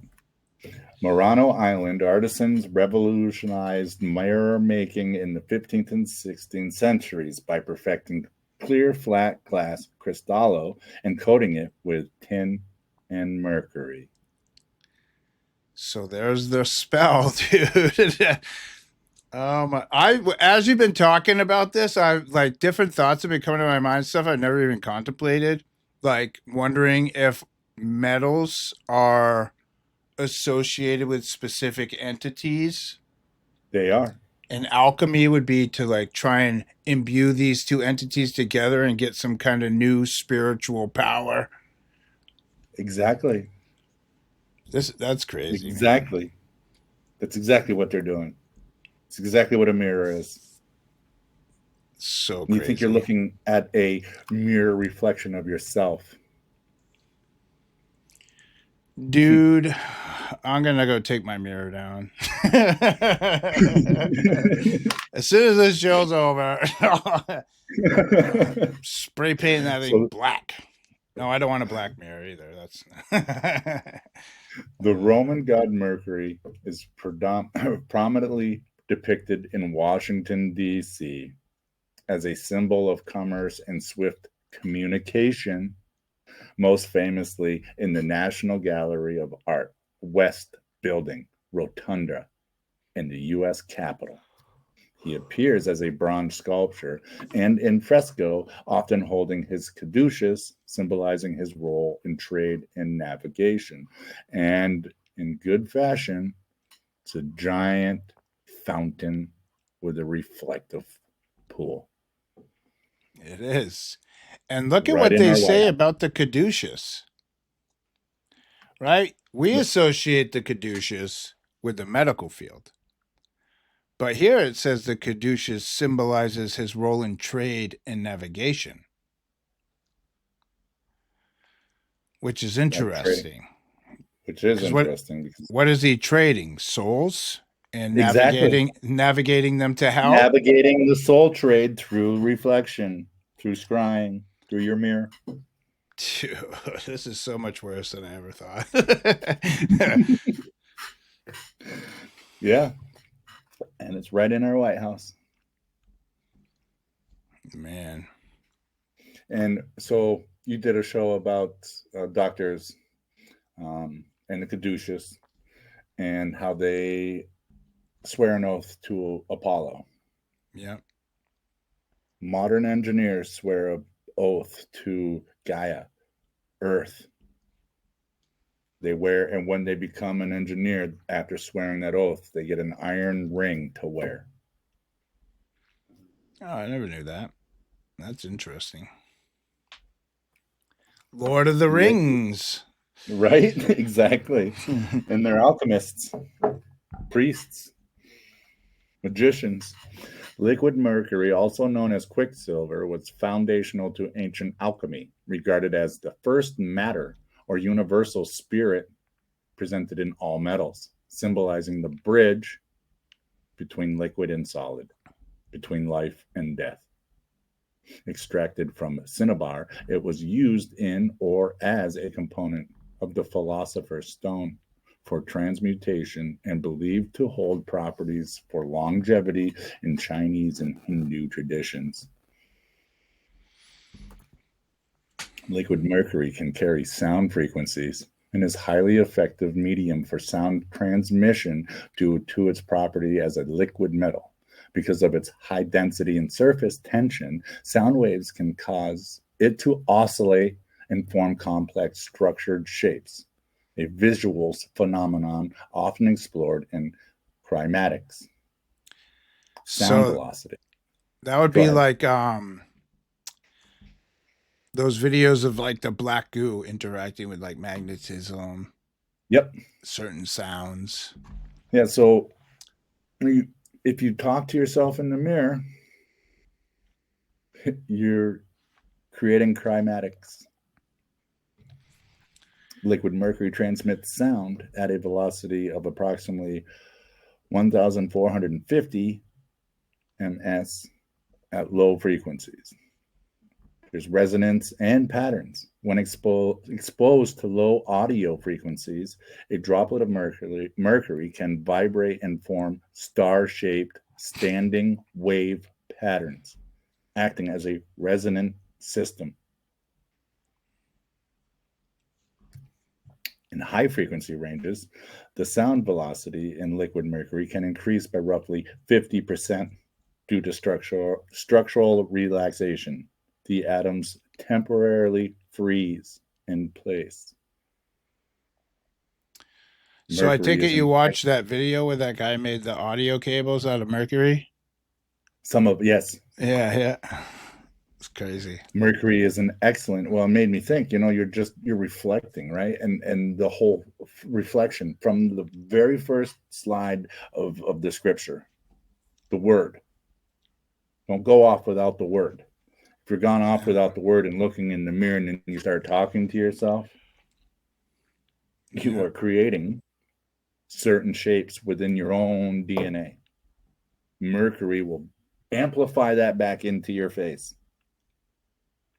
So you think just a quiet piece of glass and metal on your wall is just giving you a reflection to make sure you look all right and don't have a booger hanging out. But when you're like, oh, there's a booger, you are creating a spell, a ritual, and it's vibrating back at you through the realm into the invisible realm, back into the morals realm, through the spirit that was imbued into that actual physical item.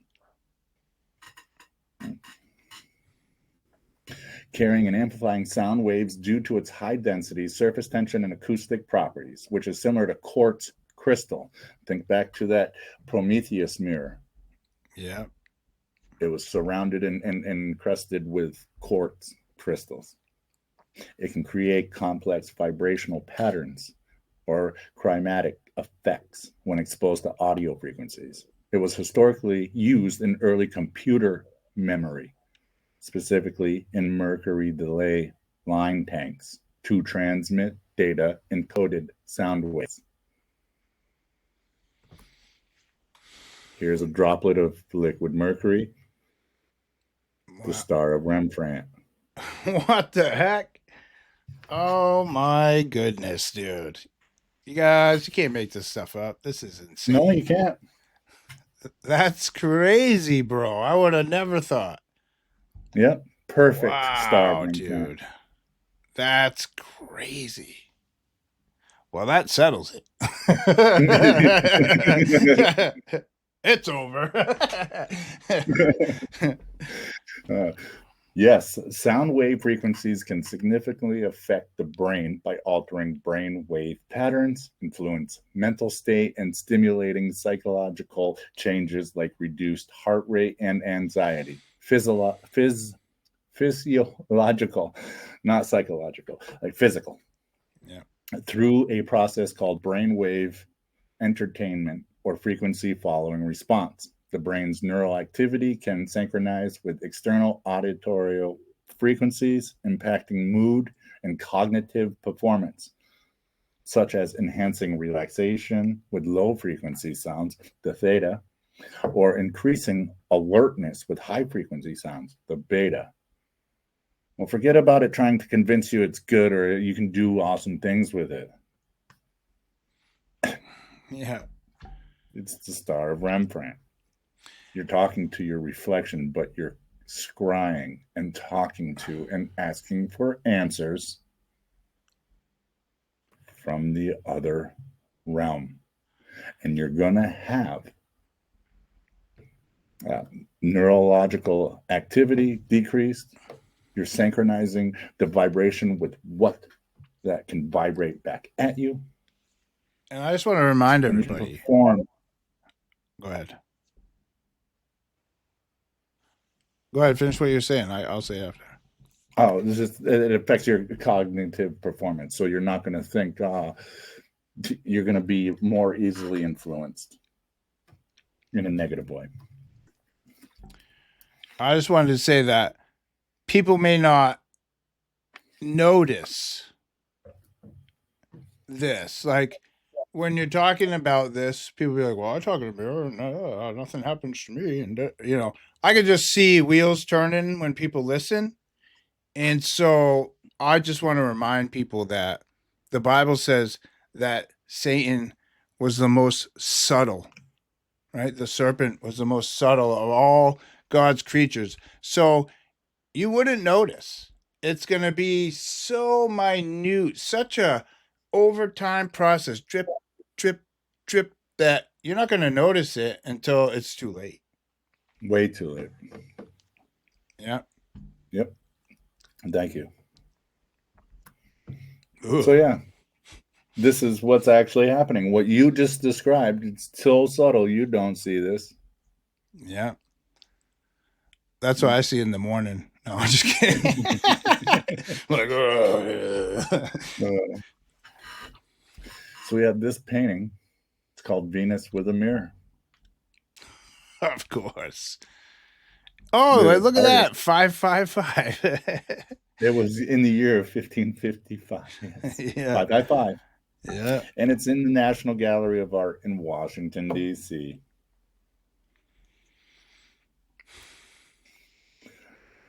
Did you know Apollo, the moon landing?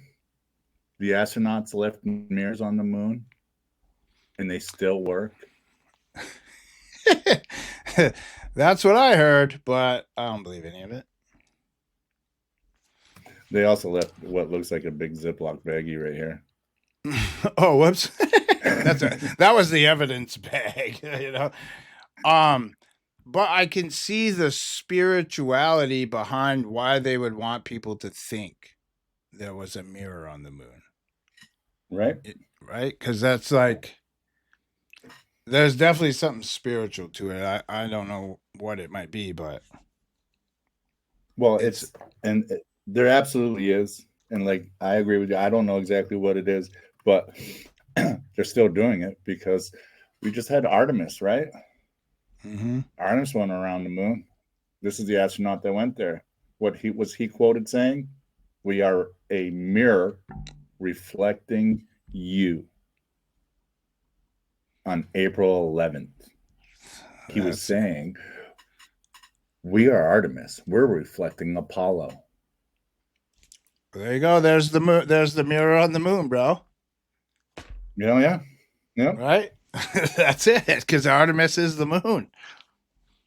And in high fashion, you can buy an Artemis mirror. Wow. Oval, square, standing, wall mirror.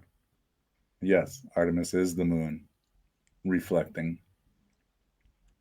Yeah. So I've told you, alchemy is science, mirror is technology. It's all connected. It's always been that way. Through the mirror, we got our information, our tribal knowledge, or forbidden knowledge to make things like photonics. Photonics is the science of technology, of generating, controlling, and detecting light, serving as a 21st century equivalent to electronics.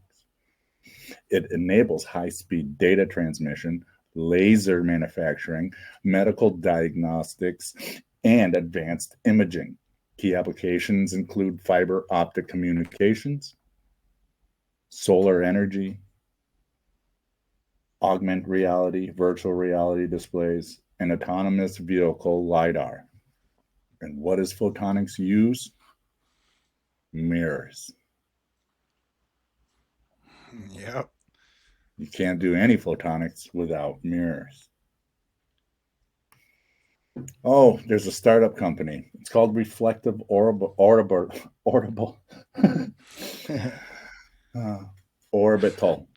Incorporated. It's an American privately held space technology company headquartered in Hawthorne, California. Founded in 2021, the company designs and builds satellites with large-scale deployable mirrors to point sunlight onto Earth's surfaces. The stated goal is to provide responsive light after dark to increase the effective hours of solar energy production. Investors in the company include venture capitalist firms, Sequoia Capital and Lux Capital. So for $1,000 an hour, if it's dark during the winter and you want sunlight to hit your solar panel, you can pay them $1,000 an hour. So where are all the people protesting Reflect? Where's all these greenhouse people, that protest oil? Why aren't they? You don't think that pointing extra sun at the Earth would increase the Earth's temperature? You know what I mean?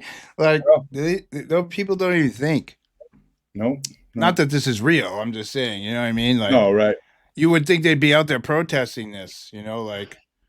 There are some articles, like, just what the big night light in the sky. Startup wants to launch a space mirror. This was a New York Times article a month ago talking about the company.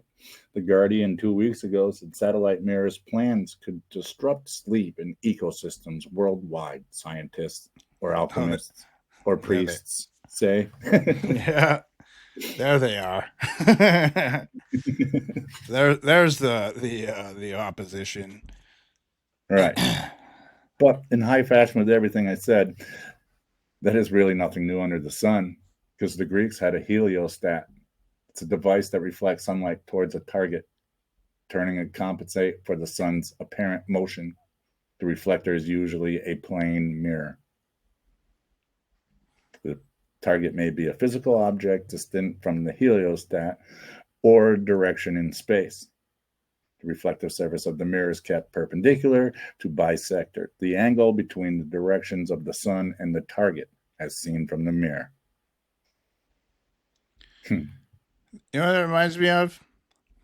Now, I'm pretty sure they probably had these, but I can only give you the example of like the Mummy with like not Tom Cruise, but Brandon, the insane. Oh, yeah.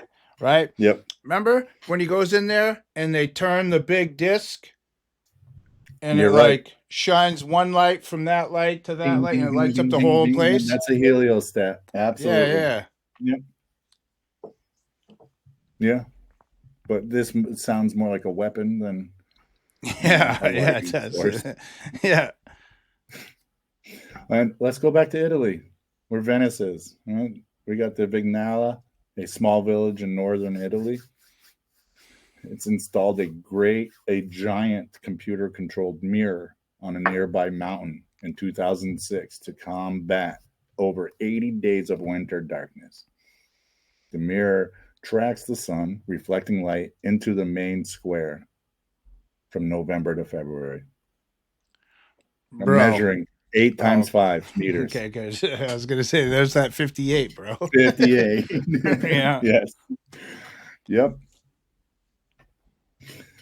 Anthropic. Anthropic is an AI system, right? Anthropic is a safety and research company that working to build reliable, interpretable, and steerable AI system. Claude. Project Glasswing, a coalition supported by Claude Mythos. Project Glasswing. They're training Claude Mythos. He's a mirrored AI system. Isn't Claude the one that just like escaped onto the internet? Yep. Thought so. Quantum physics uses mirrors, but often not in the traditional reflective sense. While classical mirrors reflect light, quantum mirrors can reflect matter waves, atoms, electrons, using electromagnetic fields, or utilize specific materials to study quantum reflection, quantum noise reduction, and entanglement. Bro. Quantum optics utilizes specialized mirrors and engineered surfaces to manipulate, trap, and detect single photons or atoms, acting as essential components for quantum computing, communication, and sensing. These mirrors, which include micromirrors, cavity setups, control light matter interactions, and help reduce quantum noise, and breakthrough that can improve precision in measurements. So here's another connection between your 5G and your mirror. Says while classical mirrors reflect light, quantum mirrors can reflect matter waves using electromagnetic fields. There's your Mm-hmm. 5G. That's your 5G. Yep. And they can interact with the mirrors. This is this has the potential to be disastrous. Yes. Yes.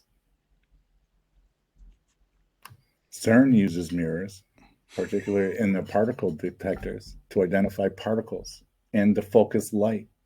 The mirrors are crucial for specific types of detection technology with experiments like LHCb and Na62 rich detectors, ring image Chernoff.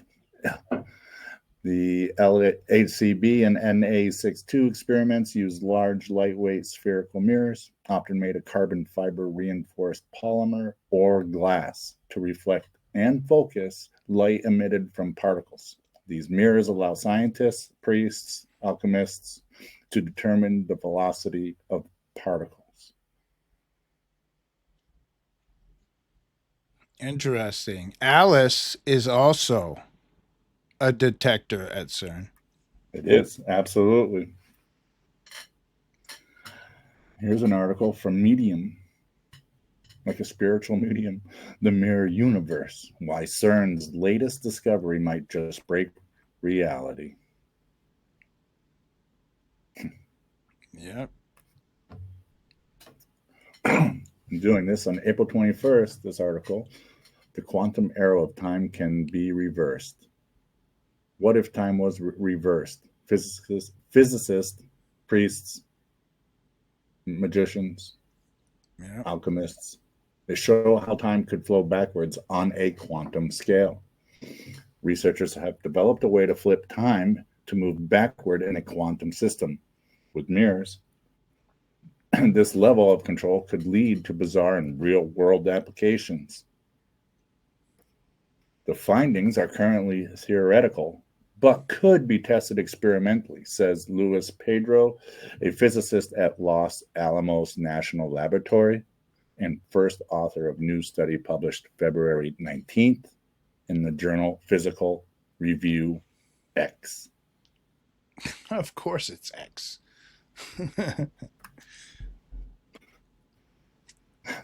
Los Alamos National Laboratory, LANL, uses specialized mirrors and optical systems primarily for high-speed diagnostic imaging, such as proton radiography, to image material properties and high-speed cameras in denotion experiments. Also explored mirror-bound compression for fusion energy and proton radiography uses magnetic lens system to with collimators to guide proton beams acting as a mirror to image the properties of materials driven to extremes. Now, the Los Alamos National Laboratory is known to be the birth of the atoms, the atomic bomb, and space aliens. Makes sense. Oh, there's a news station or a news article. It's called The Mirror. And 5 days ago, they had this article about the White House breaking silence on 10 missing scientists from the Los Alamos National Laboratory. It's a significant nuclear research facility. Recent conspiracy theories investigate surrounding the LANL focus on alleged unverified deaths or disappearance of up to 11 scientists with high-level security clearance. The FBI is looking into these cases, potential foreign interference, although no direct links between them have been confirmed. Oh, just to remind you of something, like an island where they make mirrors, and if they leave or talk about the secret way they do these things with mirrors, they get killed. Yeah. Nothing new. 6G technology is described as a mirror, or a digital twin of the physical world because it uses integrated sensing and communication to create real-time virtual replicas of physical environments. 6G acts as a mirror environmental sensing. 6G networks will use high frequency radio waves, such as terahertz, to detect the position, shape, and material properties of objects, people, and buildings, creating a mirror of the physical world in real time. Man, this fits in so well with everything we discuss. Everything. Yeah. Literally, I was just talking the other day about, or last Wednesday, about how if their world is the digital world, when we play games or something, we're putting an avatar of ourselves into their world and we're interacting with them in their Exactly. world. When you create an avatar to put into the internet, you're just giving them a digital version of you to possess. You're giving them permission. Yeah. That's crazy. What the AI mirror reviews about how we think. Public discourse on artificial intelligence consciousness tends towards polarized extremes. What the AI mirror. This was a day ago. Another article, AI headset tracks brain activity. AI mirror health scans. A generation of health technology is emerging with two powerful innovations: AI powered headsets that track neural activity in real time, while the 6G is using it to mirror a whole new world. There's I think it's called Songbird. And it was kind of like a coronavirus kind of, I mean, one of those scenarios where people are Yep. locked down. But at a certain time of the day, they would get a chime and they would have to go and stand in front of this mirror, which would take their temperature. That's great, dude. Is it? Yeah. Oh my word, bro. Oh man, you can't make that up. Yeah. So here's a couple different articles. Your next bathroom vanity should have a smart mirror. Smart mirrors, they can defog themselves. They have lighting. They can tell you if you look good. They can speak to you, help you with your, biometrics, your heart rate, your blood pressure. Mirror, mirror on the wall. Yes, Play YouTube. that's exactly what it is. Yeah, dude. All right, so you can get a 19-inch smart TV bathroom magic mirror for $446.99.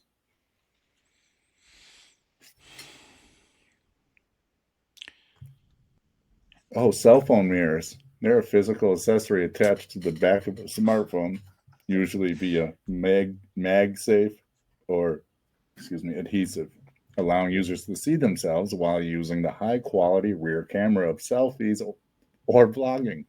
They often feature compact, high-definition, flexible acrylic designs for easy on-the-go content creating. So now you're using your phone to film yourself, but you can use a mirror to see yourself being spiritually possessed in the mirror and into your phone. Oh man, what happens when we take pictures of ourselves? Exactly. What is happening? We're like entering into this thing. You are. So maybe the Yeah. Indians weren't that crazy when they I said was that just going to say cameras that. steal Maybe your they soul, weren't. We're man. like, don't take Yeah. a picture of me. No. They might have been Yeah. onto something, bro. They knew all of it. Oh yeah. Yeah. Yeah. Right. So on cell phones, you can download an app called True Mirror. Talk about a cube in a cube. Yeah.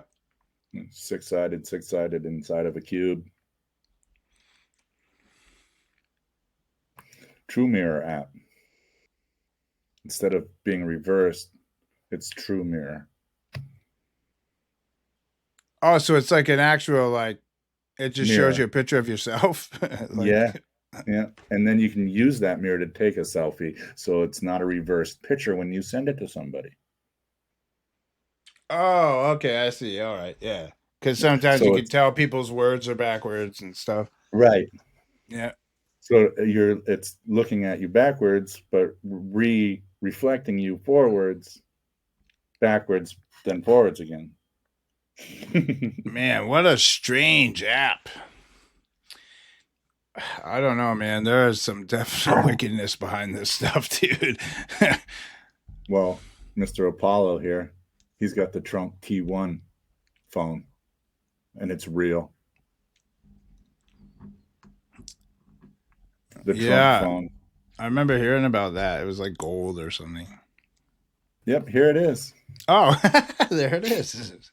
Mega. Yep, the T1 Trump America phone. Gold. Like it is straight out color, the color of the god, the blood of the gods. Right? The golden ichor or alchemy. Yeah.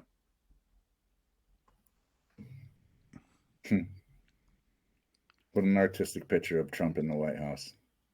Yeah, and there's another mirror behind him Yeah, that's reflecting the flag, right? yeah. There's some heavy symbolism there. You can't make this up. And everything I No. just taught you about mirrors makes you really think about it. Yeah. So, which all brings me to my end. Dang, bro, that was awesome, man. Thank you. Absolutely. Well, I didn't break it into two. I did it. So, Oh, that's awesome, man. I was like, just you had my attention the whole time, bro. perfect. Yeah, it was awesome. All right. Well, with that said, thank you everybody for tuning in finally and being patient to see all of it. Yes, so thank you and continue to support Jay. Till next time, God bless. Stay vigilant. God bless, man. I'm gonna cut this up and throw it on YouTube, bro. Awesome.